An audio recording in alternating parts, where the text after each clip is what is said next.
Mateo es un viejo conocido del sector fintech. Mateo, llevas 20 años en este sector, así que desde luego no es algo nuevo, no es una moda que se nos acaba de ocurrir ahora mismo a los periodistas. Actualmente trabajas como socio en SBT Venture Capital, que si no me equivoco es un fondo de capital de riesgo que invierte exclusivamente en startups del sector fintech. Y también eres emprendedor y ahora mismo estás trabajando en una startup llamada fintechstage.com, ¿no? A continuación tenemos a Philip Gelis, él es cofundador de Cantox, una de las plataformas de las que más se está oyendo hablar ahora mismo en el sector fintech. Cantox es una plataforma, corrígeme si me equivoco, para intercambio de divisas, más barato que un banco. Y bueno, una de las compañías que cerró una de las mayores rondas de venture capital en el sector el año pasado. A continuación tenemos a Eloy Noya, cofundador de Loanbook. Loanbook es una plataforma también en la que cualquier usuario particular puede prestarse dinero entre sí. Entonces, vosotros ponéis a disposición del público pymes solventes, perfectamente invertibles, y a cambio pues de un tipo de interés, allí los particulares pueden prestar dinero a estas compañías. Y ya por último tenemos a Francisco Amián. Francisco es fundador de Deudae, que es una compañía de nueva creación, lleváis poquito en el mercado.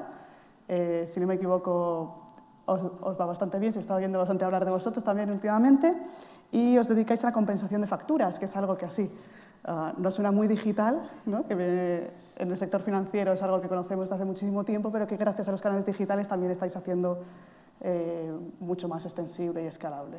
Entonces, bueno, bienvenidos todos. Yo me presento, me llamo Elena Arrieta, soy periodista de expansión, especializada en nuevas tecnologías, y nada, me toca ser la moderadora de hoy. Así que, si os parece, lanzo una primera pregunta al aire. ¿Es esto del fintech es verdaderamente el fin de los bancos? ¿Estamos hablando de la muerte de la banca tradicional o no? Pues, Mateo. Claramente no. Y la idea es que, bueno, si hablamos de fintech, inmediatamente, y bueno, la prueba es que en este panel hay 3, se habla de startups, ¿no?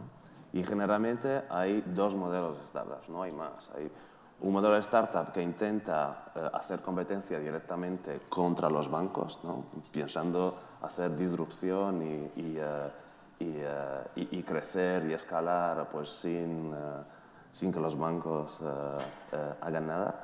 Y el segundo grupo son las startups que utilizan a los bancos para permitir a los bancos de erogar servicios de manera más ágil, más barata y sobre todo más digital. Entonces yo no creo que hay una contraposición entre, bueno, aunque Philippe a lo mejor va a decir, va a ser un poco más vocal, ¿no? sobre esto, pero yo creo que la idea es que no va a ser tan sencillo para una startup coger el trabajo de los bancos sin interactuar con ellos y de verdad escalar de manera global. La prueba es que muchos de los bancos están invirtiendo ahora en startups, están invirtiendo en startups que les permiten enfrentarse al mercado en esta manera más digital, ¿no? O sea que yo creo que el compromiso entre la disrupción y la colaboración es la manera en la que las cosas se van a pasar. Entiendo que estamos hablando de competición en mercados occidentales que son países muy bancarizados. En mercados emergentes posiblemente sí que podría haber una disrupción mayor. Muy bien. ¿Compartís todos la misma visión de esta competición? De que... Sí, yo creo que el modelo de relación competitiva va a ser el de competición. Estamos planteando retos al sector bancario incumbente y, claro, retos competitivos. Estamos arañando cuota de mercado al sector, indudablemente, pero también, menos en un punto de vista, necesitamos a los bancos. La mayoría de proyectos fintech se sustentan todavía tiene un sustrato muy bancario. Sin los bancos no podríamos hacer pues, la mayoría de nuestras cosas, ¿no? Por lo tanto, pues yo creo que el panorama es de competición. Y la pregunta de si van a desaparecer los bancos o no, yo creo que los bancos no van a desaparecer, pero en todo caso está clarísimo que tienen que evolucionar. Por lo tanto, pues, por la ley de la evolución, o cambian o los que no cambien, ¿no? Los que no tengan esta visión y ya estén haciendo pasos decisivos para innovar y para adoptar muchas de las propuestas que estamos haciendo el sector fintech, pues van a desaparecer. Se ha hablado aquí de algunas iniciativas de los grandes bancos que de hecho están invirtiendo en startups del sector. Es un primer paso. Se habla también de que a medio o largo plazo pues los bancos se convertirán en proveedores de servicios financieros, propios o ajenos, se convertirán en una especie de marketplaces financieros, etc. ¿Cómo de cerca estamos de eso? ¿Cómo de viable creéis que es esto verdaderamente en mercados como los europeos? ¿Están verdaderamente abiertos a ese nivel de cooperación y de innovación abierta o todavía falta un poco? Yo creo que hay mucha diferencia entre unos bancos y otros. Yo creo que hay algunos que han entendido que al final, digamos, la digitalización es un fenómeno, un cambio de paradigma, no podremos ir atrás. Así que para adaptarte hay diferentes cosas. Muchos hacen lo que nosotros llamamos ahora la banca cosmética. Invierto en alguna startup con un poco de dinero. Digo públicamente que nos estamos digitalizando, adaptando, no sé qué, pero para mí eso es realmente cosmética. Ningún banco hasta la fecha ha empezado a realmente cambiar su core business y su manera de vender. Se dice mucho no oficialmente en los bancos que probablemente van a cerrar el 80% de las agencias. Va a ser un drama social absoluto, pero eso para la digitalización va a ser imprescindible. Y eso ningún banco ha empezado a hacerlo.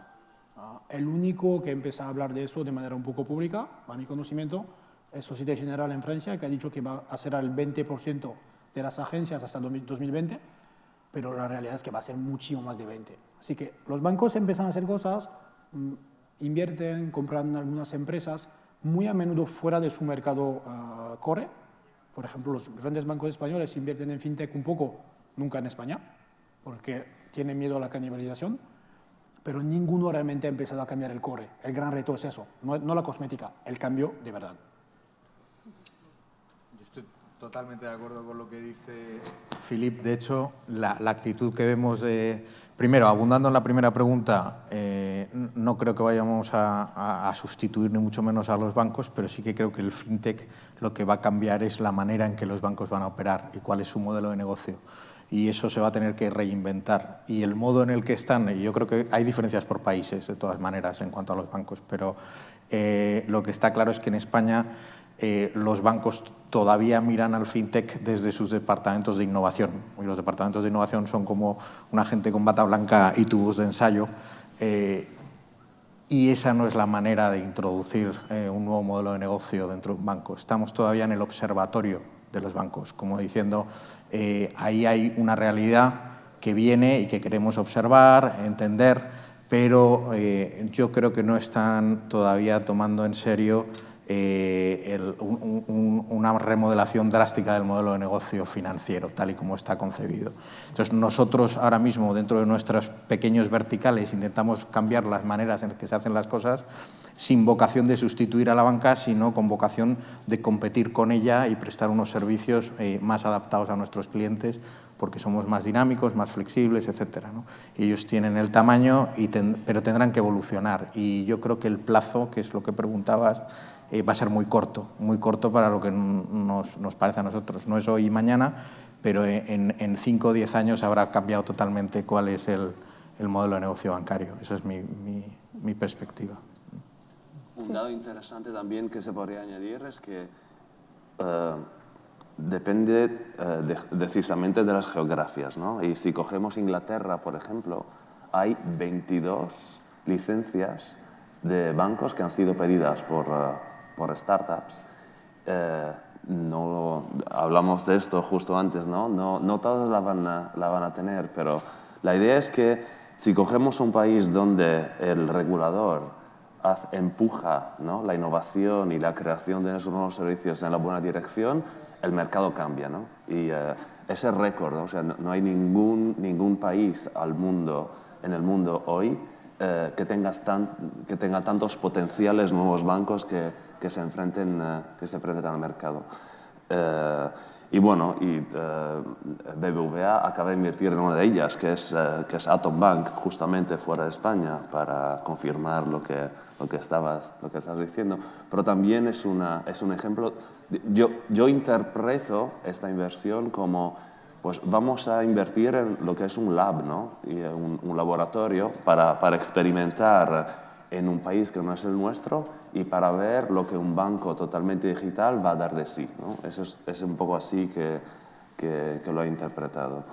¿Tiene sentido diferenciar entre startup fintech que tocan el core business de un banco y las que no? Es decir, las que tocan el core business de un banco, las que les toca el bolsillo y las que quizás lo que hacen es proponen servicios de valor añadido que lo hacen muy eficientemente y que podrían tener sentido incorporarlas directamente en su estructura. Nosotros, nuestra definición en Cantox es que las empresas fintech que solo desarrollan, digamos, software para bancos, no son empresas fintech. Es una definición personal, es muy discutible. Pero para mí, si desarrollas software para bancos, eres una empresa de software, no eres una fintech.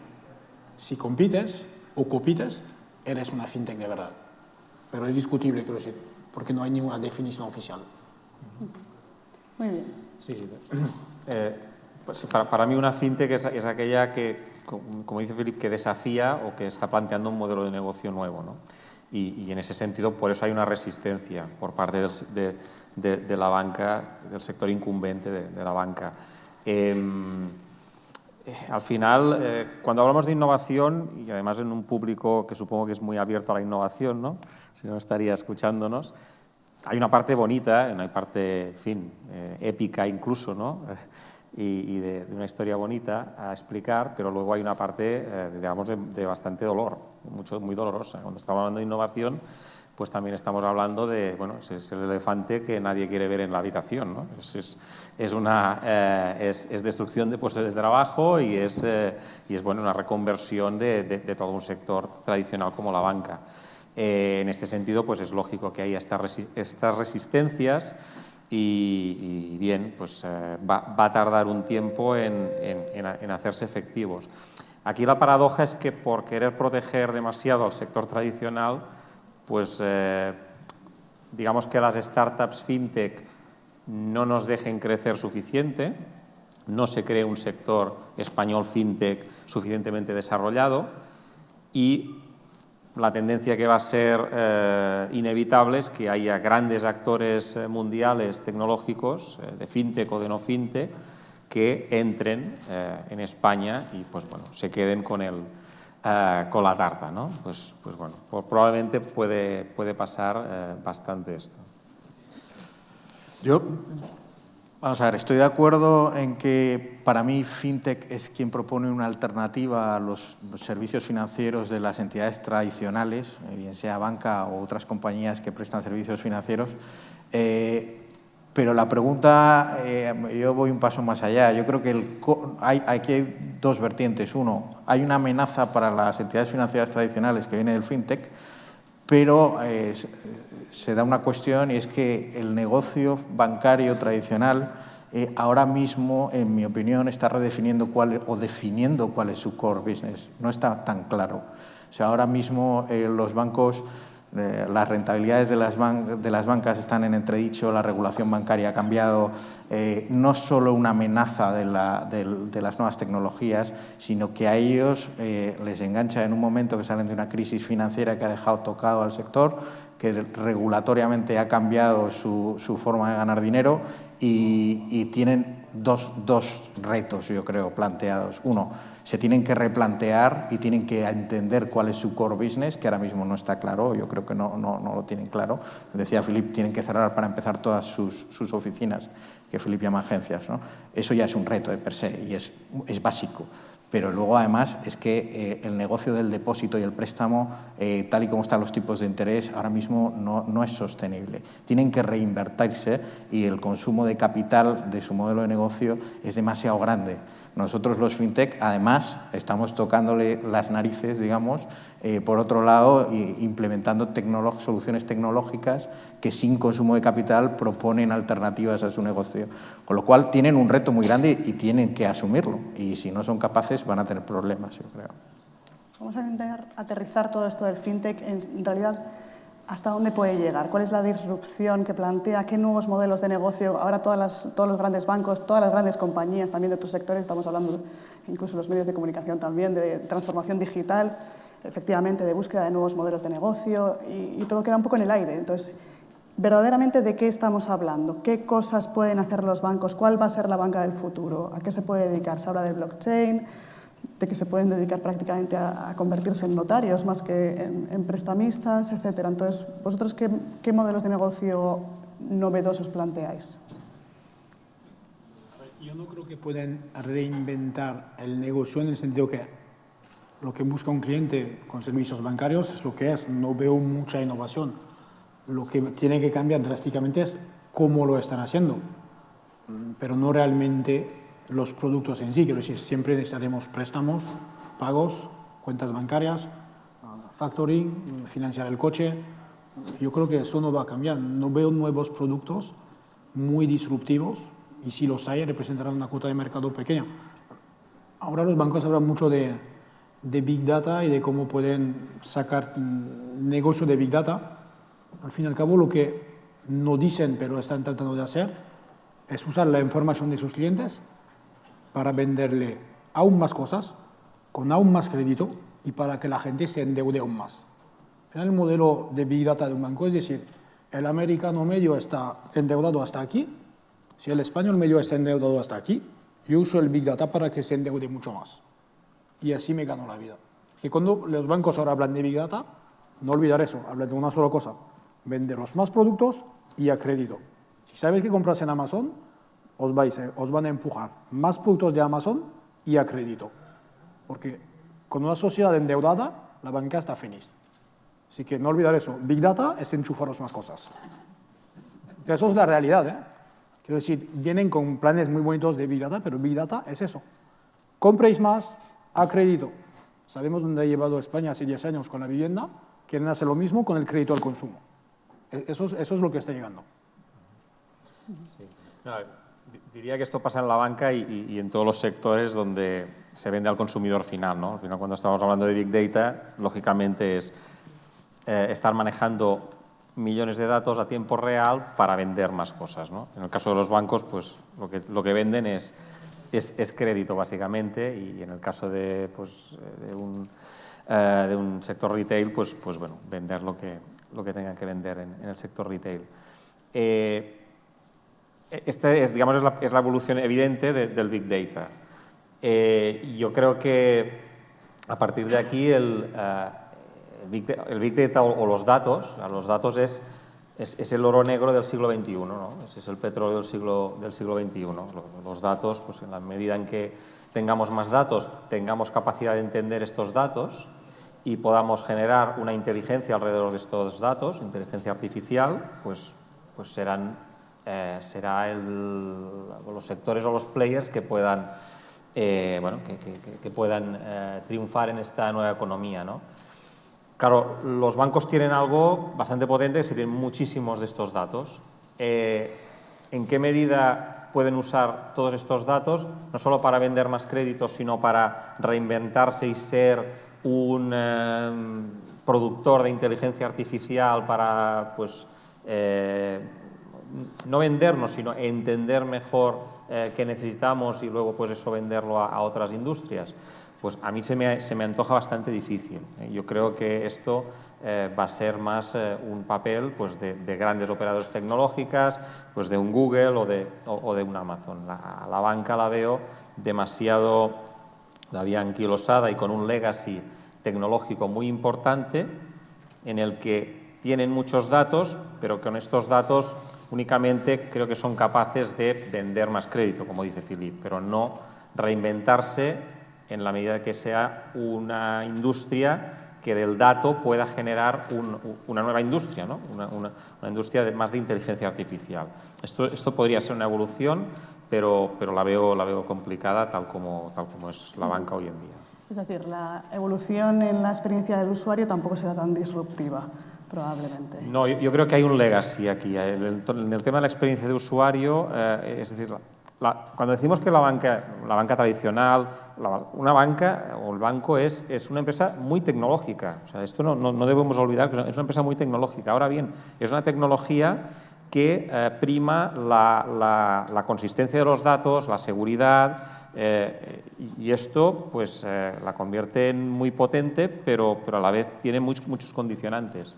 Y todas estas innovaciones que tienen más que ver con la experiencia de usuario, pues de tener en el móvil mucha información que nos puedan sugerir cosas, que la experiencia de uso de una aplicación o de un producto sea excelente, todo esto le cuesta mucho a la banca porque tiene este legacy tecnológico, ¿no? Y aquí es donde se produce un poco, donde chirría la máquina y donde los fintech pues tenemos bastante que ver.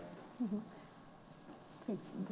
Yo creo que, bueno, primero, potencialmente la experiencia más disruptiva que podemos tener en los próximos años no está a nivel de usuario final, sino al nivel de la infraestructura de comunicación entre empresas financieras. O sea, SWIFT tiene 40 y tantos años, ¿no? Y SWIFT, la manera de funcionar es que está centralizada, ¿no? O sea, que los bancos comunican, pero hay SWIFT que valida los mensajes y hace de trámite, ¿no? para esas comunicaciones. Un punto más, de momento no hay ninguna startup verdaderamente disruptiva en fintech. Todo el mundo está, lo siento mucho, pero mi español no llega hasta allí, pero ¿cómo se dice low hanging fruits? Sí, las oportunidades que más fáciles de coger. Exactamente. Lo que están haciendo las startups hoy están jugando sobre las ineficiencias más inmediatas de los bancos y están aprovechando de esas ineficiencias. En mi opinión, la única tecnología verdaderamente disruptiva, tú la has nombrado, Elena, es blockchain. Concretamente, ¿qué podría significar? Primero, que si estamos hablando de una tecnología multidistribuida, las transacciones pueden ser todas en tiempo real y más baratas.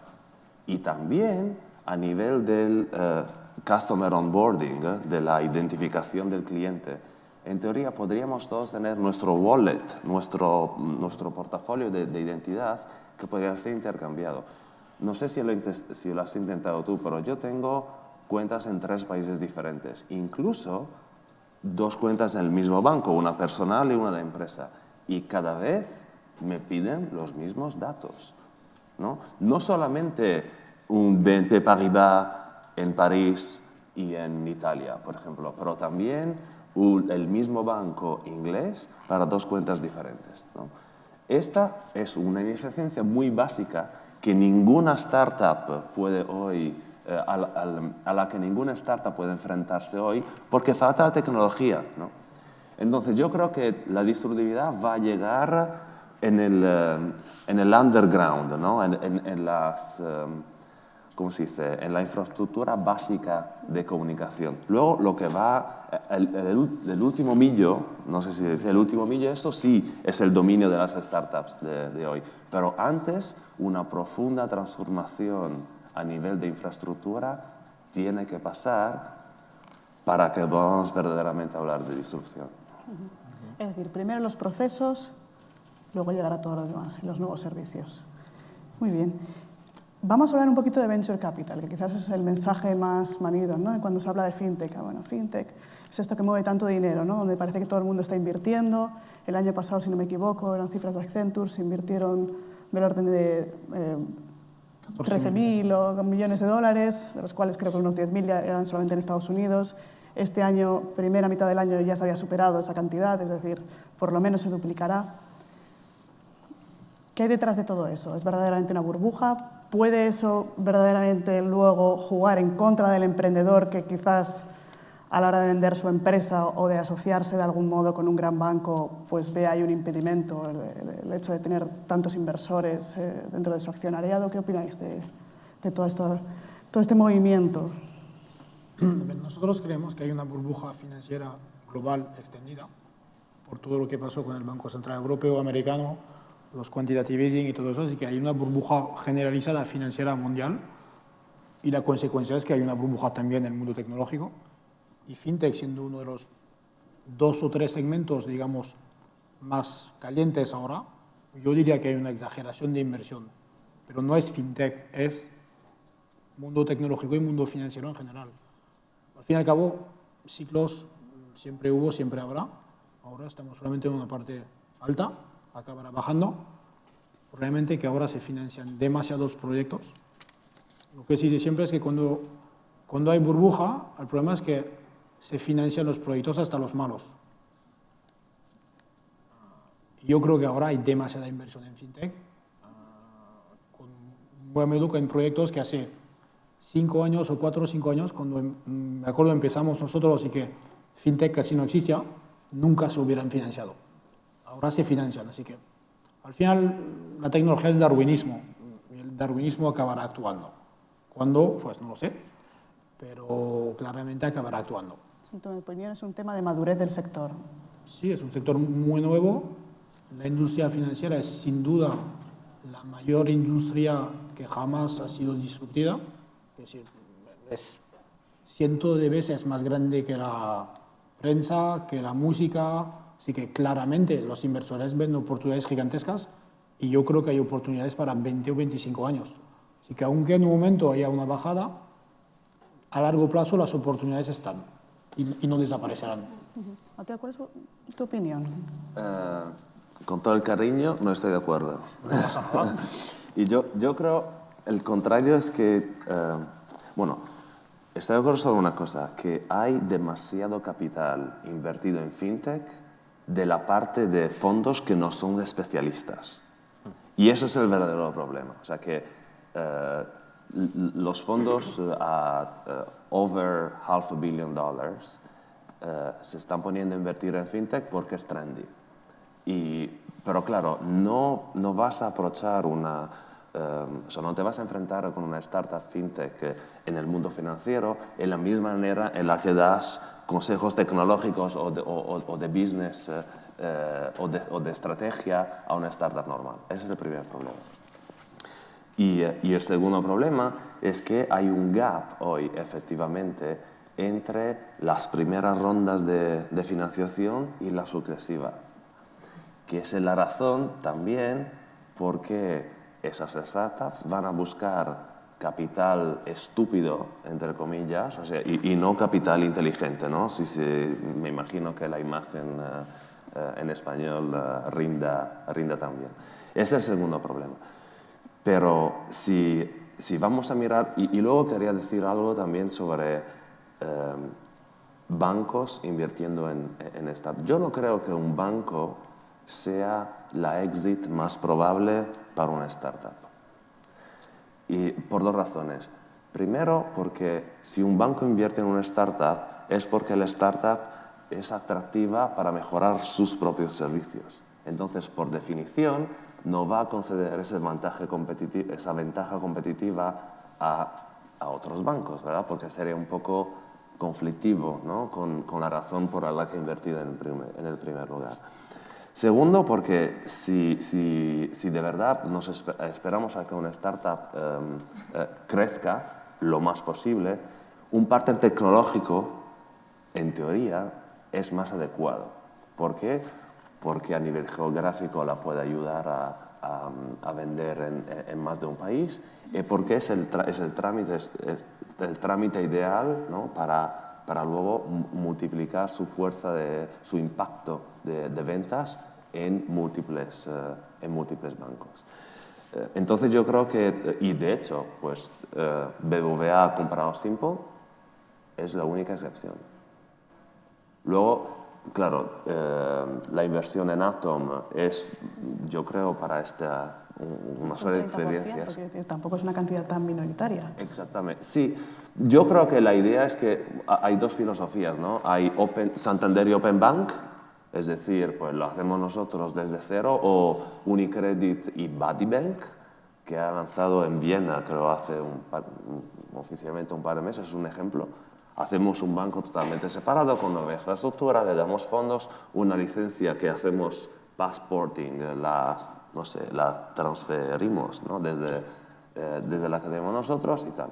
Y la otra yo creo que es el approach de, bueno, de hecho BBVA ha hecho las dos, porque ha comprado a una y ha invertido en otra, pero son dos maneras diferentes de hacer lo mismo al final. O sea, el éxito entonces, bueno, sí, disculpa. A mí me gustaría añadir algo con respecto a, primero, yo creo que es importante diferenciar dónde puede estar habiendo esa burbuja y dónde realmente está habiendo inversión.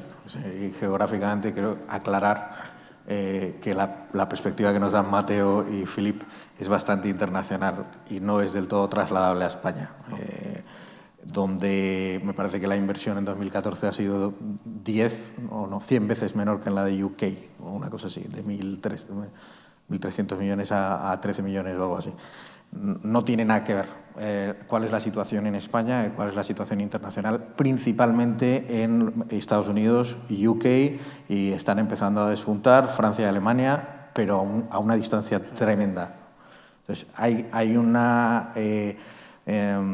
digamos, disparidad muy grande en cuanto a geografías para inversión en startups financieras. Y eso tiene un riesgo tremendo para los entornos financieros de todos los países que no están o están a la cola o están muy lejos. ¿Por qué? Porque no hay fronteras. Eso quiere decir que en todas esas se invierte en buenas y en malas, pero si inviertes en muchas es más fácil que haya buenas y las haces crecer.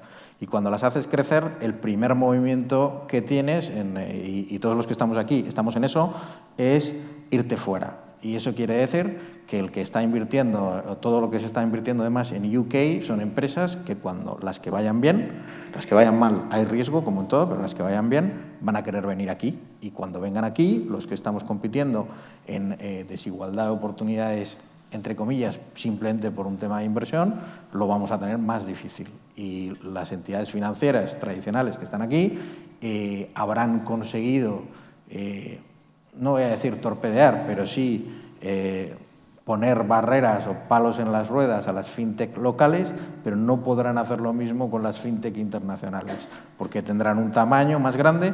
Y yo creo que la consolidación o el exit para las startups no es tanto, estoy de acuerdo, entidades financieras, sino es, como ha pasado en otros sectores, consolidación entre ellas mismas, y yo creo que eso va a dar volumen y fuerza, pero dudo mucho que españolas nos consigamos meter ahí si no es porque hemos salido fuera, y eso es una realidad. O sea, los que estamos aquí sentados, los que consigamos salir tendremos oportunidades en el mercado futuro, los que no consigamos salir tendremos muy pocas oportunidades porque vendrá gente haciendo lo mismo de fuera, ¿no?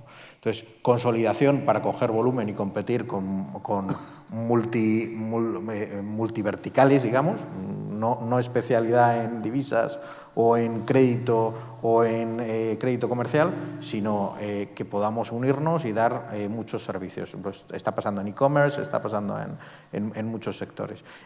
O si no, tecnológica, que pueda ofrecer producto financiero, y ahí vendrá alguna pregunta, supongo por ahí, tecnológicas que ya ofrecen muchos servicios, un Facebook, un Apple, o todos esos que están cogiendo un volumen tremendo y que además tienen una liquidez muy importante por razones de su propio negocio, y que empiecen a pensar que el fintech es una buena manera de sacarle rentabilidad a su propio dinero, ¿no?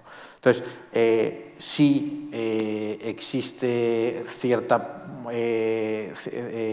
moda de inversión en fintech, pero ojo, muy localizada o en unos mercados muy específicos, y eso supone un riesgo para el resto de las localizaciones donde la inversión es menor.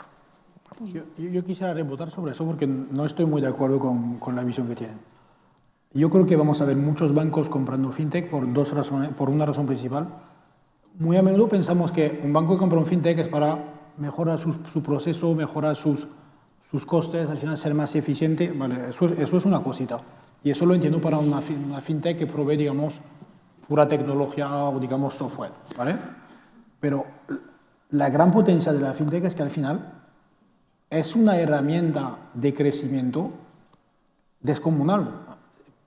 Voy a coger un ejemplo. Recientemente vemos Banco Sabadell, que es un banco español medianito, más catalán que sí que español, ¿vale? Compra un trozo de lo que antes era Lloyds Bank en UK, ¿ok? Bueno, más allá de por qué lo han hecho, Para poder crecer internacionalmente cuando eres un banco tienes que tener digamos, una empresa, un banco que se quiere vender, primero, y dos, tienes que tener un gobierno que lo acepta. Me acuerdo cuando Santander hace unos años estaba mirando en Francia, el gobierno francés le dejó entender claramente que el Santander no compraba bancos franceses. Era una decisión política. Un banco como Sabadell, que hubiera comprado o invertido en una fintech potente, puede atacar toda Europa sin complicarse la vida con comprar una empresa que puede valer varios billones localmente y puede atacar todo el mercado europeo, captar decenas de miles de usuarios o de clientes de manera totalmente digital. Quiero decir, las empresas fintech son una herramienta de crecimiento internacional potentísimo para los bancos. El valor no es en mejorar el proceso o la eficiencia. El valor es tener una herramienta de crecimiento internacional potentísimo. Ahí está el valor. Quiero decir, es mucho más rápido, lo voy a exagerar un poco, pero conquistar LATAM a través de un proyecto fintech que tarda de conquistar LATAM comprado un banco en cada país de LATAM. Es ahí que está el valor. Todavía no lo han visto, porque les cuesta ver esas cosas, pero ahí está el valor. Aquí combates con una barrera cultural, es que esto es hacer un leap forward, ¿no? Sí. Bastante bestia. Pero cuando empezará a doler mucho, lo harán este leap forward. Pero tiene que haber, o sea, al final, estoy de acuerdo, pero antes de eso, yo creo que para conseguir que sea esa herramienta de expansión internacional que dices, tiene que haber cierta parte de consolidación o agrupación en cuanto a los servicios que se prestan. Es decir, nosotros tenemos un pequeño problema y es que nos dedicamos a verticales muy concretos. Es decir, resolvemos una parte pequeña del problema financiero de las personas y las empresas. Si no conseguimos dar un servicio más integral, es difícil que consigamos esa expansión. Entonces, puedes complementar a un banco en sus servicios, pero si quieres utilizarlo como si fuese un banco para expandirte, necesitas juntar a todos y por ahí va un poco Pero voy a darnos el ejemplo. Nosotros tenemos ahora casi 2.000 clientes en pymes y empresas medianas, casi 2.000 en Europa, ¿vale? Y vamos captando decenas de clientes cada mes. Y solo les ofrecemos divisas. El día que un banco tiene este leverage para esos clientes con soluciones fintech, ofrecerle descuento de pagares, compensación de divisas, préstamos y no sé qué más, tiene un potencial de generar revenue absoluto. De acuerdo. Pero eso no lo ven todavía. Llegará. Pero ahí está el potencial. El potencial está ahí siempre que la integración se haga bien. Quiero decir, compras un proyecto, lo integras en una estructura muy estanca y lo conviertes en un proyecto estanco. No creo que hay que integrarlos en este caso. Hay que saber dejarlos... Porque yo creo que un gran error de... No conozco muy bien el caso de Simple, tú lo conoces, puede ser mejor que yo. Pero yo creo que lo que pasó en el caso, por ejemplo, de Simple es que si compras una fintech, tienes un gran riesgo de que rápidamente el equipo fundador se vaya. Si eso pasa, has perdido el 90% del valor de lo que has comprado. Y es verdad que eso es un proceso muy complejo todavía. Y yo creo que hay pocas fintech lo suficiente estructuradas todavía para, entre comillas, sobrevivir a un proceso de integración con un banco. Pero llegará en el futuro, no cabe duda. Para resumir el tema del mundo inversor, sobre todo aquí en nuestro país, y a pesar de la burbuja que haya en el fintech a nivel mundial, aquí la verdad es que todavía no la hemos acabado de vivir. Por lo que respecta al venture capital riesgo, creo que en general tampoco tenemos un capital riesgo, digamos, muy evolucionado, pero especialmente en el tema del fintech no lo acaban de entender, y por eso pues muchos de los proyectos fintech españoles pues hemos tenido que ir a buscar capital riesgo fuera de nuestras fronteras, ¿no? Y por la parte de otro tipo de inversores que podrían ser los bancos que ayudaran al crecimiento de las fintech, pues tampoco parece que estén todavía por la labor, sea por falta de visión a medio o largo plazo, o sea porque todavía pues, nos ven como competidores y no ven el juego de colaboración que pueda haber, ¿no? Yo, digamos, alguna vez a un alto directivo bancario le he dicho, oye, estáis a veces invirtiendo, no sé, leo en el Expansión, proyectos de 150 millones de euros, creando, aquello era YAP, ¿no? Bueno, pues YAP son dos bancos y Telefónica y crean 150 millones de euros. No sé si les va a ir bien o no, me imagino que no, pero bueno, ya lo veremos. Pero en todo caso, claro, yo veo en esos 150 millones lo que podríamos llegar a hacer si invirtieras 1 millón de euros en 150 startups en España, pues yo creo que sería muchísimo, muchísimo más productivo. Pero bueno, creo que llegará el momento en que los bancos también vean que, o normalmente porque les va a doler por todos lados, que tienen que invertir en el fintech también aquí en España. ¿Qué hay de las grandes .com que se ha mencionado antes? Están haciendo cosillas tímidas en el mercado financiero, pero no parece que se estén entrando a competir en el mundillo fintech de lleno. ¿Creéis que esto sucederá? ¿Creéis que van a esperar todavía o rehuyen de mercados regulados? ¿O creéis que aparecerán nuevos players que se convertirán en el próximo gran Google o Facebook del entorno fintech? Yo creo que quieren y ya están ofreciendo servicios financieros a sus clientes, pero no quieren ser bancos. Pues no quieren tener una licencia bancaria y convertirse en un banco, porque un banco es algo muy regulado, es algo que por defecto es mucho menos rentable de lo que puede ser una empresa como Google o Facebook, así que al final convertirse en banco impactaría su cuenta de resultados e impactaría su valoración. Lo que sí quieren es usar su, digamos, base de usuarios, que son decenas o cientos de millones, y a esa gente ofrecerles servicios financieros, pero con partners por detrás. Quiero decir, al fin y al cabo, si Facebook decide mañana ofrecer préstamos a sus usuarios, que cada vez que un usuario pide un préstamo, Facebook trabaja con 50 partners, los 50 hacen una oferta, Facebook coge la mejor, la da a su usuario, ¿dónde está el valor? ¿Quién se queda con más dinero? Facebook, no el banco que por detrás ha dado el crédito. Eso están tratando de hacer y van a hacer lo mismo con pagos y con mil cosas. Pero yo personalmente no creo que se quieren convertir en bancos de verdad. Estoy de acuerdo. La leyenda dice que Facebook ha pedido licencias bancarias en no sé cuántos países.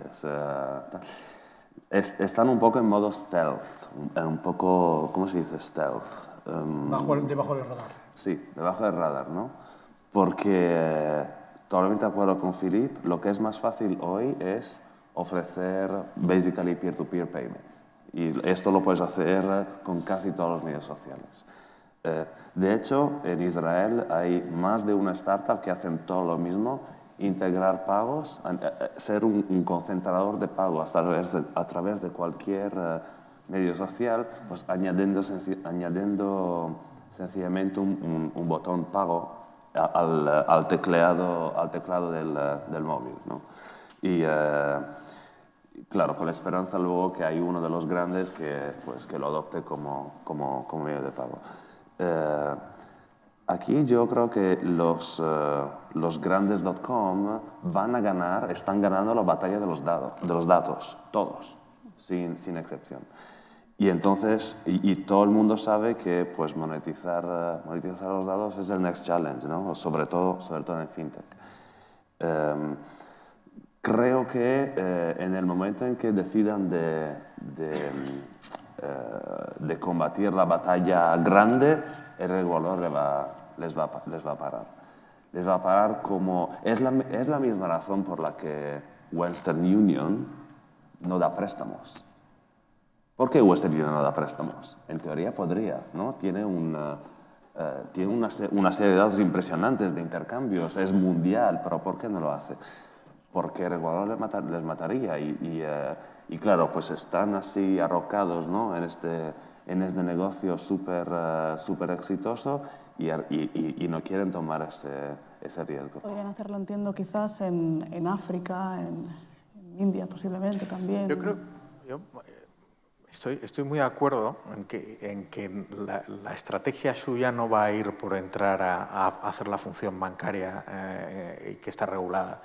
Porque no, vamos a ver, los grandes .com que tienen información, ya ha explicado Mateo, que o como ha dicho Eloy, el oro negro de nuestros días, información que van a ser capaces de comercializar para lo que sea.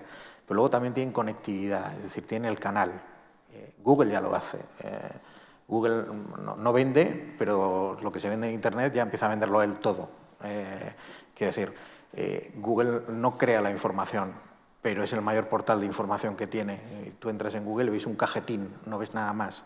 ¿Qué le lleva a Google ¿Se va a convertir en un banco? No. ¿Pero va a ser un canal de acceso a los bancos? Probablemente. ¿Qué es lo que pasa? Que cuando ahora tú te metes en tu banco a ver qué financiación te da, pero a lo mejor llegará un día en que te metas en Google a ver quién te da la mejor financiación porque esté a un clic, no tengas que darte de alta con 25 claves o lo que sea. No necesita estar regulado, pero ni Google, ni Facebook, ni Apple tienen el canal, tienen la información y tienen el canal de distribución. ¿Quién gana más, como dice Philip? El que lo vende, el canal comercial. Entonces, ahí al final es la diferencia entre la fábrica y el retailer. Yo creo que el papel de la banca regulada es más el de la fábrica, el del compliance, el de tengo que hacer una función muy regulada y yo gano un porcentaje muy pequeño de esto. Pero la parte comercial tiende a perderla la banca tradicional. Es muy difícil que sigan vendiendo seguros y con eso justificando su P&L. Va a ser una fábrica que tiene un margen muy pequeño sobre lo que fabrica, que es todos los productos financieros, ¿no? Y yo creo que definitivamente las grandes .com van a acabar usando ese canal para comercializar productos financieros. Eso lo van a hacer. Muy bien. Si os parece, vamos a dar paso a un breve turno de preguntas. No sé si entre el público hay alguien que tenga alguna pregunta. Por favor. Espera que llegue el micrófono. Ya está. Sí, ¿Suena bien? Sí. Enrique Boto, de Balandra Software. Me parecen muy interesantes las ponencias, bueno, las intervenciones. Efectivamente, hay representantes de empresas que quieren competir en segmentos contra la banca y otros que podrían ser más colaboradoras de esa banca, ¿no? Entonces, mi pregunta es la siguiente. ¿Cuál es su punto de vista, hablando de los hardcore, es decir, hablando de los backend, de los bancos para afrontar la revolución digital y poder dar servicio a los millennials, a las nuevas generaciones que van a trabajar solo con un smartphone? ¿Ustedes piensan que va la banca a invertir en hacer nuevo ese hardcore, esos sistemas básicos de información, o se necesita más bien software, middleware, por ejemplo, para poder atacar el omnicanal o nuevos clientes digitales sin necesidad de rediseñar todos los sistemas de información, el legacy de los bancos, habida cuenta, como ustedes saben, y yo creo que todo el público asistente, de que para el entorno digital los entornos tradicionales de procesos clásicos de la banca y el propio CRM se están quedando obsoletos y no van a dar servicio a las nuevas generaciones de clientes digitales? ¿Cuál es su punto de vista sobre esta necesidad de reconvertir los sistemas o de basarse en nuevo software con este tipo de empresas fintech para acometer esta necesidad competitiva? Gracias. Hay una tendencia clara ahora de parte de los bancos, especialmente los más innovadores, a cambiar totalmente el core banking. Sencillamente porque la manera en la que se ha hecho hasta ahora es añadir trozos, trozos de software o servicios y tal. Y claro, es por esto que empresas como Mashery o en Estados Unidos o el APG, por ejemplo, que están APIizando, ¿se dice? Que están haciendo API enabling de las infraestructuras de bancos, han tenido tanto éxito, ¿no? Porque era lo más fácil, era lo más fácil por hacer.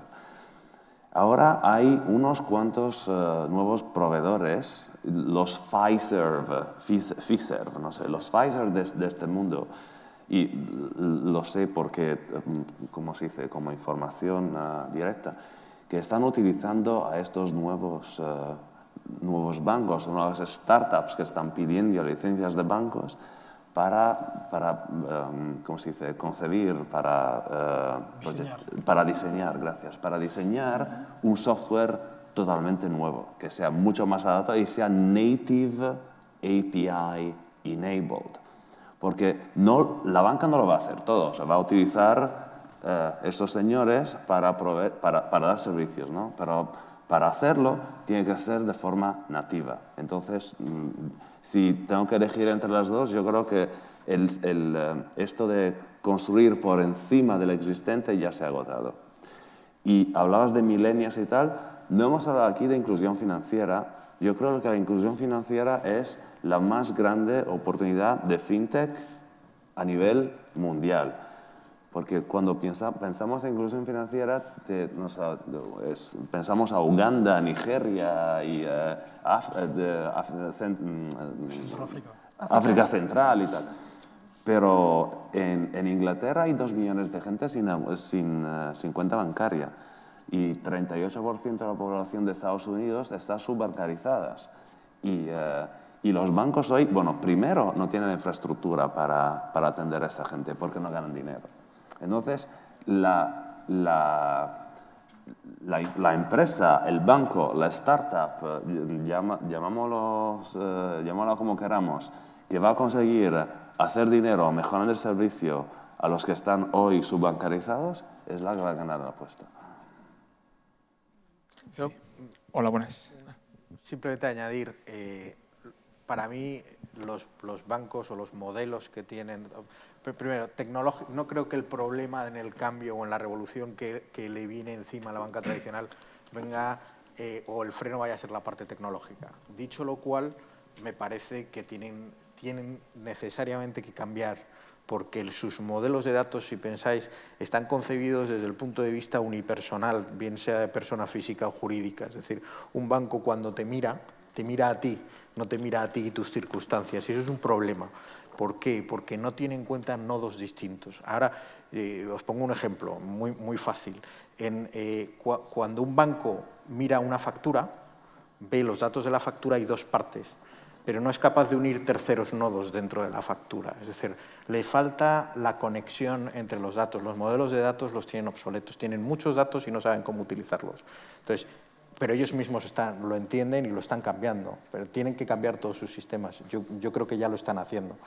Si no se pierden, ellos son conscientes de que tienen una cantidad enorme de datos que no son capaces de utilizar, o los utilizan, pero no son capaces de optimizar. Sí. Hola, buenas. Soy Jesús Pérez de Financial Red.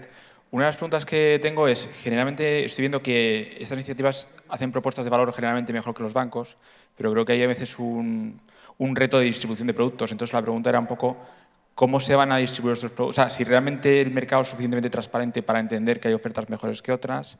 O sea, si cómo realmente la gente normal se va a contratar estos productos. O sea, ¿cómo veis la estrategia de distribución de productos y qué papel van a jugar también los medios? Porque sabemos que ha habido momentos en los que ha habido tecnología que ha funcionado, que ha sido menos contratada que otra que era peor. O sea, ¿qué papel tiene aquí la distribución de productos financieros? Lo que os preguntaría. ¿Cómo este tipo de iniciativas que están ofreciendo ahora mismo mejores productos, la gente normal y corriente los va a contratar? ¿O qué papel va a tener toda esa parte? Yo no estoy muy seguro de haber entendido la pregunta. Porque eres extranjero, es normal. Lo digo es que quiero decir que ahora mismo hay productos que son mejores que los actuales que hace la banca, pero la gente no tiene esa información para contratarlos. La pregunta es que ¿cómo vas a captar a tus clientes, Felip? Sí, vale, ok. Claro. La primera respuesta es que al final hay entidades, voy a coger el caso de España, pero que nos hacen una publicidad fabulosa, son los bancos.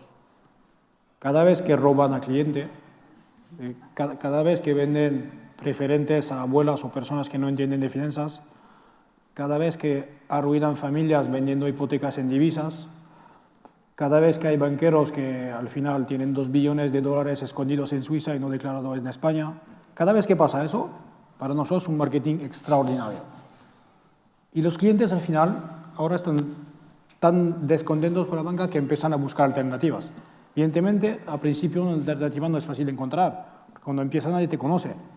Pero es un trabajo de largo plazo. Una fintech no es Facebook, no gana 10.000 clientes al mes. Pero poco a poco te van conociendo y cuando están contentos, cuando ven que eres transparente, que no tratas de engañarles, que haces lo que has dicho que ibas a hacer, te recomiendan a otros. Y al final es así que crece una empresa fintech. La captación en fintech no es muy innovadora. Al final haces marketing online, offline, llamas a empresas o si no son empresas a consumidores y al final explicas lo que haces, convences a la gente, generas confianza y eso va creciendo poco a poco. Yo digo siempre, cada vez que la banca hace algo malo es buenísimo para nosotros. Cada vez que manipulan el mercado de divisa, cada vez que manipulan el mercado LIBOR, cada vez que manipulan el mercado de materias primas, es publicidad fantástica para la fintech. Al final, el mejor marketing que podemos tener es el marketing de la banca. Porque si no fuera así, la fintech no existirá. Complementando lo que dice Philippe, es cierto, hay un primer factor que es que la banca pues, no es precisamente el sector más valorado. Creo que es el último de la lista y ha hecho muchas cosas mal, evidentemente, pero hay que poner también una propuesta de valor que genere confianza. Un poco, sí que el hecho de que la banca haga muchas cosas mal ha generado desconfianza hacia la banca, pero esta desconfianza hay el riesgo de generalizarla también a cualquier actor financiero. Y en ese sentido, pues en nuestro país ahí el ahorrador, el inversor y el que ha pedido un crédito pues se ha sentido utilizado, maltratado y tiene un grado muy alto de desconfianza. Por lo tanto, un reto del sector fintech es cómo generar confianza. No solo es que los bancos nos lo pongan fácil, sino que nosotros también tenemos que generar confianza. ¿Cómo la generamos? Yo creo que en general los actores fintech nos basamos en la transparencia, porque o bien creamos un mercado, y un mercado por naturaleza tiene que ser transparente, un mercado de divisas, un mercado electrónico de créditos, un mercado de compensación de facturas, tiene que ser transparente. Y por otro lado, lo que llamamos experiencia de cliente, que bien puede ser o que sea una aplicación móvil muy usable y con mucha información, o bien, pues en nuestro caso, que puede ser que somos muy ágiles, o sea, concedemos un crédito, analizamos y concedemos un crédito pues, a las pymes con mucha rapidez. Por tanto, yo creo que transparencia y luego experiencia de cliente, sea con agilidad, sea con información, estos son los dos pilares que más o menos el denominador común en los que el sector fintech está capturando clientes de la banca. Bien. Bueno, por no irnos mucho de tiempo, tenemos alguna pregunta que ha llegado a través de Twitter, que se va a ver en alguna de las pantallas. La vamos a comentar por aquí. Al comienzo del seminario hemos lanzado una encuesta para ver lo que opinan los usuarios que nos están siguiendo por streaming también y que están participando en Twitter. Y hemos lanzado que, bueno, ya se hemos comentado por aquí, si creen que FinTech va a cambiar el modo de relacionarnos con los bancos, y la mayoría obviamente opina que sí, aunque el 40% duda todavía. Gracias. Bueno, pues nada más por hoy. Muchísimas gracias a todos. Gracias a todos los colaboradores que han hecho posible también el encuentro de hoy. Y bueno, hasta la próxima. Esperemos reunirnos el año que viene en FICOD y veremos en qué punto está todo el sector fintech. Gracias.